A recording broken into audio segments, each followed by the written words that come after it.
Hello students, I hope you all are doing well and prepared sincerely for your examination.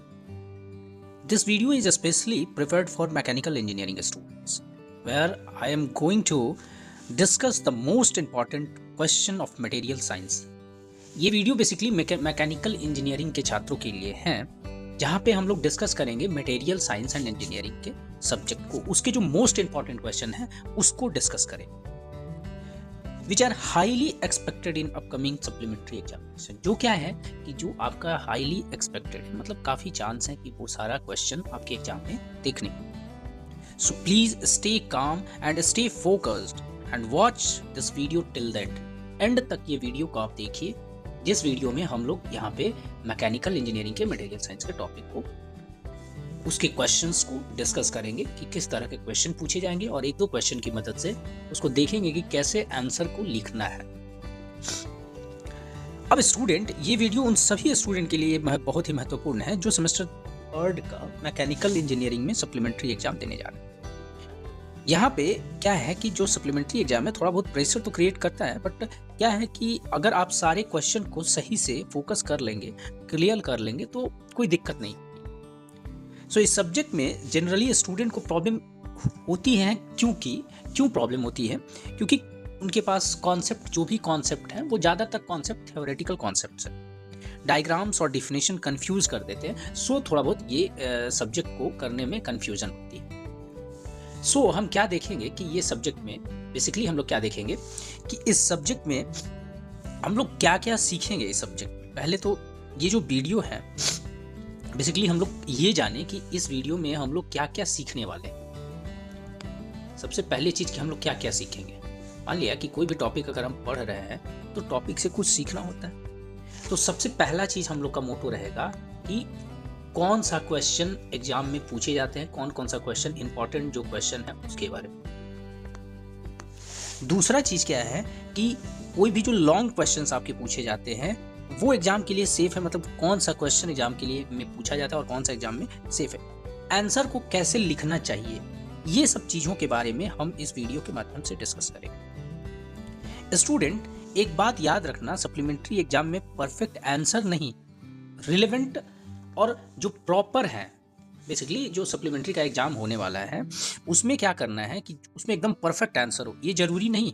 उसमें क्या होना चाहिए कि एक रिलेवेंट होना चाहिए, यानी उस टॉपिक से रिलेवेंट होना चाहिए जो भी डाटा है, प्रॉपर स्ट्रक्चर में आंसर चाहिए।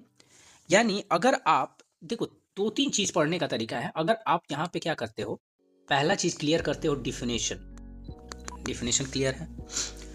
अब इस एक तो हेडिंग लिखेंगे, अच्छे से हेडिंग बनाते हो, यानी कोई भी कॉन्सेप्ट है, उस कॉन्सेप्ट जो भी क्वेश्चन है उसके हेडिंग बनाओ, एकदम प्रॉपर तरीका से हेडिंग होना चाहिए। इंट्रोडक्शन लिख रहे हो इंट्रोडक्शन लिखो, कंस्ट्रक्शन लिख रहे हो कंस्ट्रक्शन लिखो, इस तरह से हेडिंग होनी चाहिए।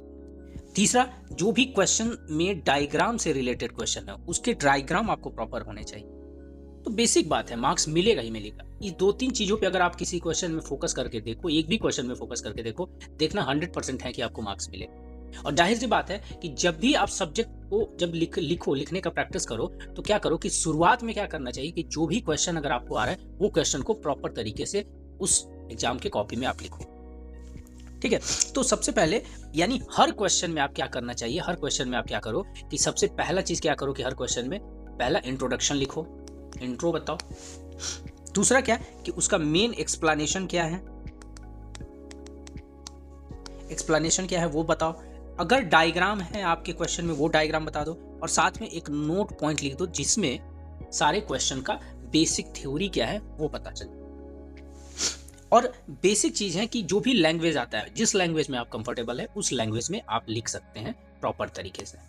सो यहाँ पे हम लोग क्या करें कि सप्लीमेंट्री एग्जाम बेसिकली वो क्या होता है कि फेल्योर का साइन नहीं होता है, वो थोड़ा बहुत आता है और वो आप लोग सीख पाओगे आसानी से, ठीक है। और एक तरह से ये है कि आप स्मार्ट प्रिपरेशन के साथ एग्जाम दो तो एग्जाम निकलना काफी आसान है, ठीक है। सो स्टूडेंट, यहाँ पे क्या करना है कि हम लोग सारे क्वेश्चन को देखेंगे। जैसे कि मेरे पास जो भी क्वेश्चन है मटेरियल साइंस का, यहाँ पे क्या है कि define unit cell and space lattice and define atomic radius, इस तरह के क्वेश्चन पूछे जाएंगे। जैसे ये क्वेश्चन नंबर 1 है आपके, पूरी डिटेल में लिखा हुआ है। क्वेश्चन नंबर 2 क्या है, एटॉमिक एटॉमिक पैकिंग फैक्टर के बारे में डिस्कशन किया हुआ है।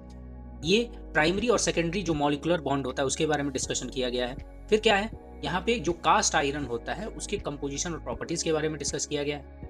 और ये सारे के सारे क्वेश्चन अगर अब देखा जाए कि सारे क्वेश्चन आप लोग एक बार देख लो और इस क्वेश्चन को प्रॉपर आंसर के साथ आप लिखो तो जाहिर सी बात है कि अच्छे नंबर मिलेंगे और बहुत ही अच्छे नंबर मिलेंगे। सो ये 15 क्वेश्चन इसमें दिया गया है।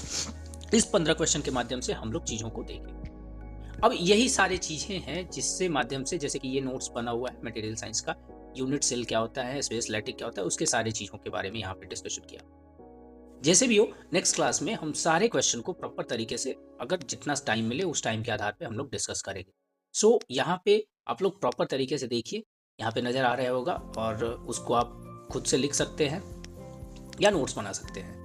बेसिकली यूनिट सेल है तो यूनिट सेल का मतलब क्या होता है, एक तरह से यूनिट मतलब कोई भी अगर क्रिस्टल का स्ट्रक्चर कर रहा है तो उसमें जो छोटा सा है उससे मिलके ही कुछ बना हुआ है, उसी को यूनिट सेल कहते थे। और इस तरह से ये नोट्स प्रॉपर तरीके से बना हुआ है, आप लोग देख सकते हैं। और so student, all the best for your semester 3 mechanical engineering diploma supplementary examination. और आप लोग अच्छे से प्रिपेयर करें। Thank you so much and keep studying. Okay, take care.